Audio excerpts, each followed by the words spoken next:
ரயில் ஓடும் சத்தத்தில் ஒரு இளைஞனின் கனவுகளும் ஓடின. திருத்தணி செல்லும் பாதையில் அவன் சுமந்தது பைகள் அல்ல, வாழ்க்கை. வேலைக்காக, எதிர்காலத்துக்காக, வீட்டில் காத்திருக்கும் அம்மா அப்பாவின் நம்பிக்கைக்காக. ஆனால் ஒரு கைபேசி, ஒரு ரீல்ஸ், அந்த ஒரு நிமிடம் எல்லாவற்றையும் புரட்டி போட்டது. கையில் கத்தி, மனதில் இரக்கம் இல்லை. போதையில் மிதந்த சிலர் மனிதத்தை மறந்தார்கள். ஒரு ரீல்ஸுக்காக ஒரு உயிரின் மேல் கத்தி பாய்ந்தது. அந்த நொடியில் இரத்தம் மட்டும் சிந்தவில்லை, மனித நேயமும் தரையில் விழுந்தது. அம்மா என்று கூப்பிடத் தோன்றியிருக்கும், அப்பா என்று நினைத்திருக்கும்.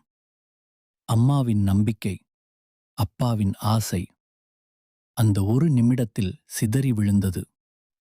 வலி உடலை குத்தியது, ஆனா வலி மனசில் ஆழமா பதிந்தது. கத்தி குத்திய காயம் ஒரு நாள் ஆறும், ஆனா அந்த பயம், அந்த அவமானம் மறக்க முடியுமா? அந்த வலியையும் வீடியோ எடுத்தார்கள். மனித வேதனையை கண்டென்ட் ஆக்கினார்கள். வீடியோ முடிந்தது. லைக் வந்தது, ஷேர் போனது.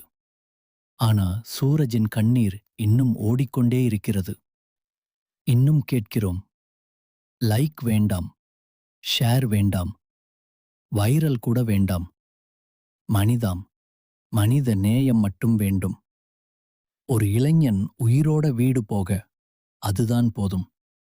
ஒரு தாயின் கண்ணீர் துடைக்க அதுதான் போதும். ரீல்ஸ் இல்லாமலும் உலகம் ஓடும், ஆனா மனிதம் இல்லாம சமூகம் சாகும். மனித நேயம் மட்டும் வேண்டும். இதுதான் இந்த கதையின் முடிவு, இந்த காலத்தின் வேண்டுகோள்.